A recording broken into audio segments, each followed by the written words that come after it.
response to Jimmy Lee Jackson's death, SCLC proposed a symbolic march that would begin in Selma and travel 54 miles to the Capitol in Montgomery. So agreeing to go to Montgomery was that kind of tool that would absorb a tremendous amount of energy and effort, and it would keep the issue of disenfranchisement before the whole nation. And the whole point was of walking from Selma to Montgomery, it'd take you 5 to 6 days, and which would give you the time to discuss in the nation through the papers, radio, television, and going around speaking what the real issues were. Governor Wallace was determined that the march would not take place. Such action would not be allowed on the part of any other group of citizens or non-citizens of the state of Alabama, and will not be allowed in this instance. The government must proceed in an orderly manner, and lawful and law-abiding citizens must transact their business with the government in such a manner. There will be no march between Selma, Alabama, and Montgomery, and I have so instructed the Department of Public Safety.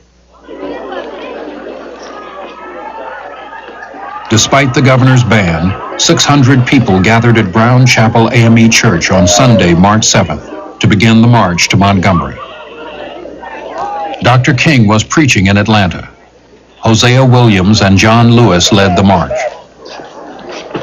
Lewis chose to march even though his organization, the Student Nonviolent Coordinating Committee, opposed SCLC's strategy and decided not to take part.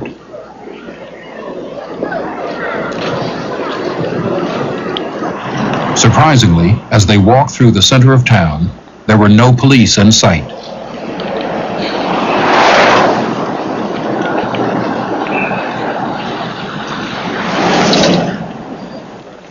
The route out of Selma crossed over the Edmund Pettus Bridge.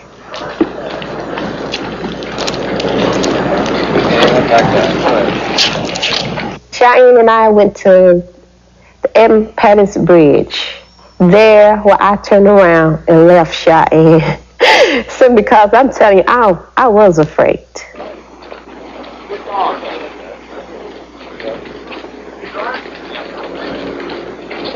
Waiting on the other side were Alabama state troopers, under orders from Governor Wallace to stop the marchers.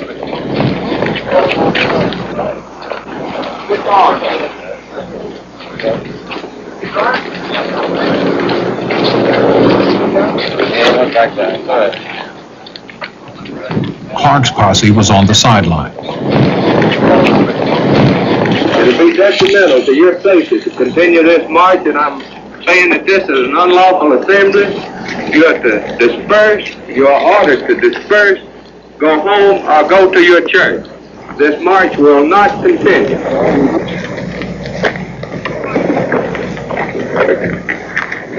Is that clear to you? I've got nothing further to say to you.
All I could remember was outburst of tear gas and I saw people being beaten, and I began to just try to run home as fast as I could.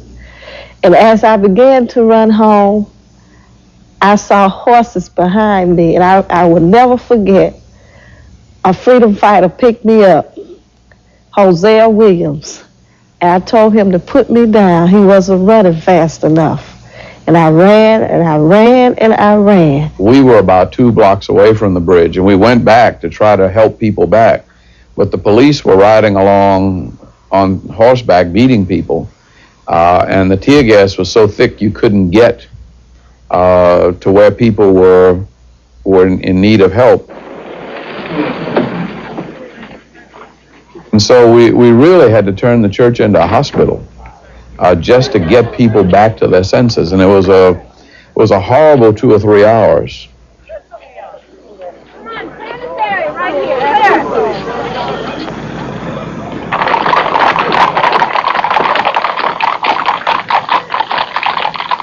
Shock gave way to anger. There was talk of retaliation. There were people who came back to the church and started talking about going to get their guns. You had to talk them down. And you had to talk them down by simply asking questions. What kind of gun you got? 32, 38. How's that going to hold up against the automatic rifles and 10-gauge shotguns that they've got? And how many you got? There are at least 200, shotguns out there with buckshot in them. You ever see buckshot? You ever see what buckshot does to a deer? And most of them had. And you make people think about the specifics of violence, and then they realize how suicidal and nonsensical it is. The day after Bloody Sunday, Governor Wallace reprimanded law enforcement officers for the scene on the bridge. It was something that happened that enraged me, because I didn't intend for it to happen that way. But I didn't want them to get beyond that point where there were some people that told me there might be some violence. Sunday night, the television networks broke into regular programming to show these scenes to a national audience. ABC interrupted its primetime movie, Judgment at Nuremberg, a film about Nazi war crimes. When that beating happened at the foot of the bridge, it looked like a war that went all over the country. And then the wrath of the nation came down on us. Governor Wallace had made clear his intention to prevent this march on the grounds of public safety and danger on the highways. And while we knew there would be a confrontation, state and local law enforcement officials were prepared for major disorder. We had no reason to believe that local law enforcement officials would set upon nonviolent and peaceful citizens in the way in which they did. On prior occasions, this has not occurred. Shame on you, George Wallace, for the wet ropes that bruise the muscles, for the bullwhips that cut the flesh, for the clubs that broke the bones, and for the tear gas that seared the eyes and the nose and the nostrils and the lungs and choked people into insensibility. This is not the American way. When this happened at Selma, and I saw it on television, to me it expanded beyond civil rights, beyond whether you vote or where you sit in a restaurant or in a cafe or on planes or trains or buses. It became a matter of human life, and it became an issue that transcended any of those we're voting on, became bigger than that. After the beating on the bridge, we immediately sent out a call for our friends. We didn't think we could count on police protection. People said we should send in the National Guard. We didn't think that they would send in the National Guard to protect black people. And so we sent out a call to people of goodwill.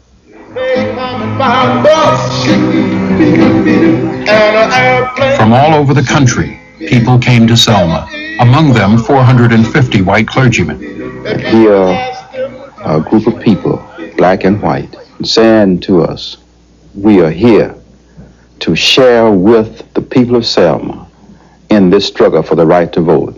We have seen on the television screen the violence that took place, and we're here to share with you. So Governor Wallace, oh yeah, you never can tell us all. Governor one could feel a change in the atmosphere, a spirit of inspiration, motivation, and seemingly hope coming back into the eyes and into the minds of these people, and then renewed commitment to the nonviolent method. They planned to march on Tuesday, but President Johnson wanted them to wait until they could be sure there would be no violence. In Montgomery, another Johnson, federal Judge Frank Johnson, banned the march pending a hearing.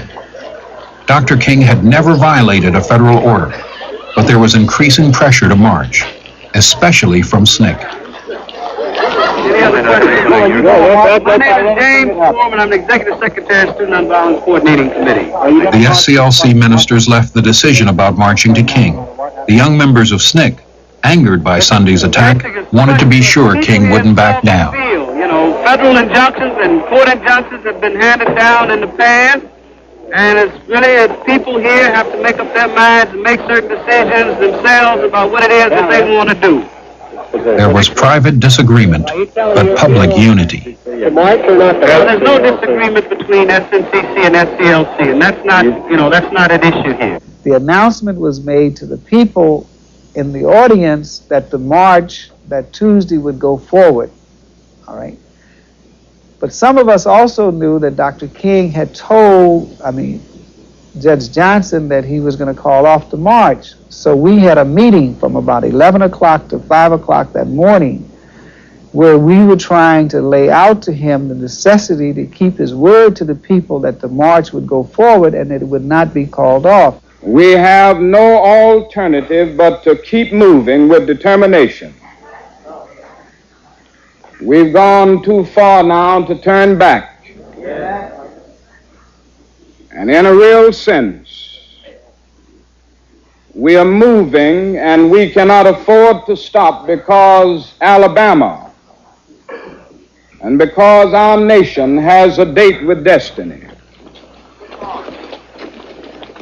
Tuesday, March 9th, 2,000 marchers set out to cross the Pettus Bridge.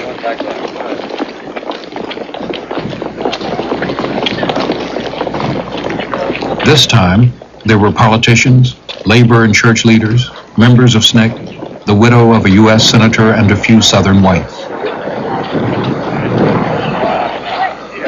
They were side by side with those who had been beaten 2 days earlier.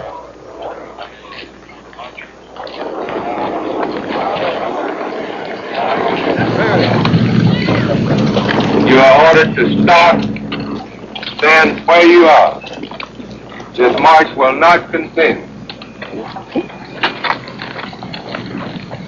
The marchers asked to kneel and pray. Because we know that America was founded on the principles that all men are created equal. Not just white men, but all men. We don't have much money, but we do have our bodies. And we lay them on the altar for thee and for our freedom today. Then Dr. King turned the marchers around and walked back across the bridge. Some expressed relief, others shock. All of a sudden I realized that the people in front were turning around and coming back. And I was aghast. What is going on? Are we not going to go through with this confrontation?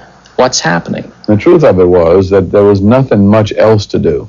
We'd been ordered by a judge not to go any further. If we had run into that police line, they would have beaten us up with court approval. SNCC members would call the turnaround a sellout, worsening the split between them and SCLC. For others, there was a sense of confusion. We waited to hear Dr. King's explanation of why this had been. We never fully understood. But what we did understand, he is saying, as many of you as can, could you stay a few more days? Could you remain? Well, most of us had come without even a toothbrush because we thought it was a one-day event. But nevertheless, a number of us decided to stay, I among them. Later that evening, Reverend Miller, along with ministers Clark Olson and James Reeb, were returning from dinner. Unfamiliar with the town, they took a wrong turn past the Silver Moon Cafe. And as we started walking from across the street, there appeared 4 or 5 white men. And they yelled at us, "Hey, you niggers." And we did not look across at them, but we just sort of quickened our pace. We didn't run, but continued walking in the same direction. And they apparently came across the street from our left and behind us. And one of them was carrying a club. And Clark said he turned around and saw the club just as it was swung.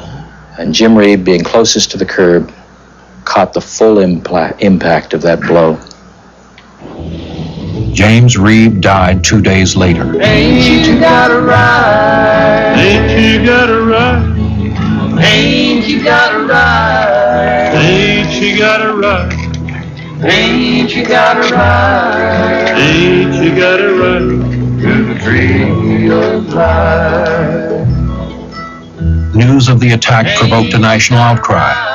In many cities, demonstrators protested the violence in Selma. Ain't you got a right? Ain't you got a right? Ain't you got a right to the tree of life? Well, in this video, you see one cop, but it's another police cruiser that just pulled up. But that cop right there that's walking away, that's the actual cop that shot Mike.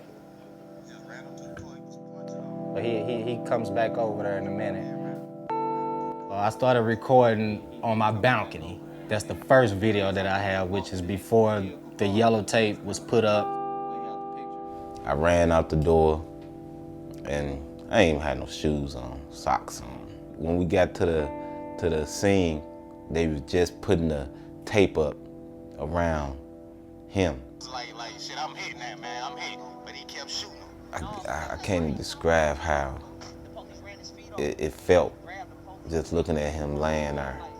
It's constantly blood just running from his body to the side of the street.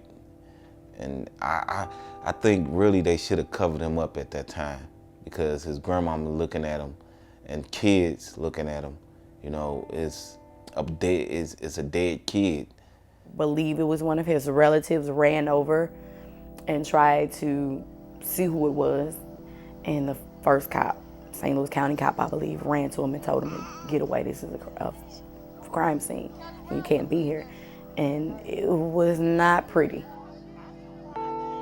They had no sympathy. It just seemed like they had no sympathy. They had these blank expressions on their face. Until the medical examiner gets there to do their investigation, that body should not move. The crime scene is the crime scene one time. That's it. One time. You get one shot to do this. Once that body is moved, you've tampered with evidence. No, I never seen a dead body like that. And it kind of weirded me out because I seen his brains and stuff like that on the ground. And to just see him the day before and to see him the next day dead, it was kind of like unreal. The people was just hollering like, cover them up as kids and stuff out here. And at first they wasn't, you know, paying them no attention. People start coming, they start coming, and they start coming, and as long as they let him lay there, surely more people came. Why are you letting them lay there like that? This is a crime scene. The tension was so high, so thick you can cut it with a knife. And I just heard somebody say, kill the police, and I was like, oh my God. We had a set of gunshots, maybe 2 shots, pow, pow. And then you have these extra sets of shots to go off. So now they go get their riot gear and their assault rifles. So now we feeling like, wait, hold on, you know, are we safe? You know, and they bringing out dogs. They got their dogs barking at us, we done done something. You know, you want to get these things taken care of as quickly as possible.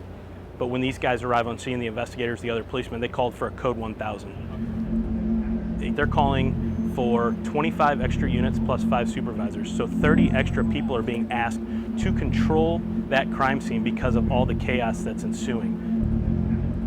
Their investigation wasn't able to start for over an hour because they had to try to maintain the scene, spread that crime scene tape back out to try to get some calm to the area so they could actually investigate the shooting death of Mr. Brown. This was a police shooting, and I know he had no weapon on him. So therefore, in this situation, you kind of figure out they trying to either plant something on him or trying to get their game plan together. So I think that's why everybody stood out there.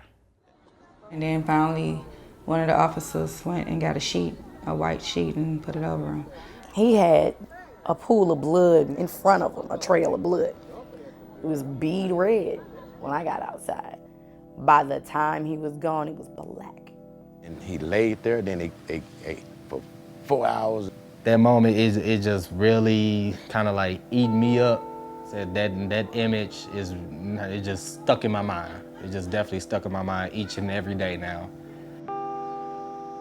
The firemen came and washed the ground in between the cracks. His blood was still there. Even when all the cameras are gone, and it's still that mark.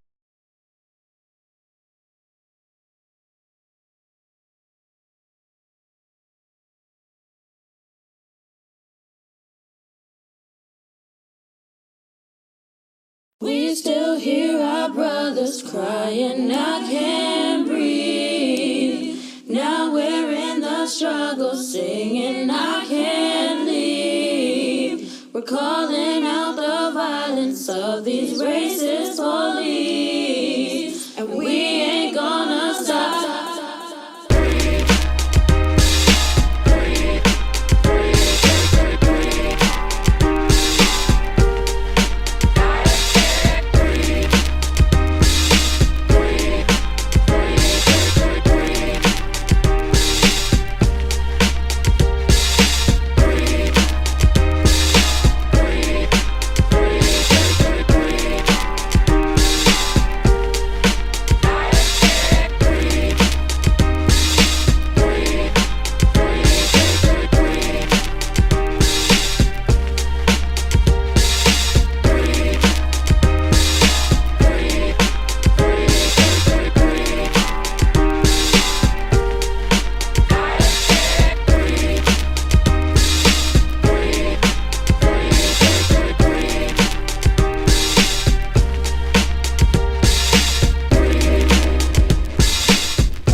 We still hear our brothers crying, I can't breathe.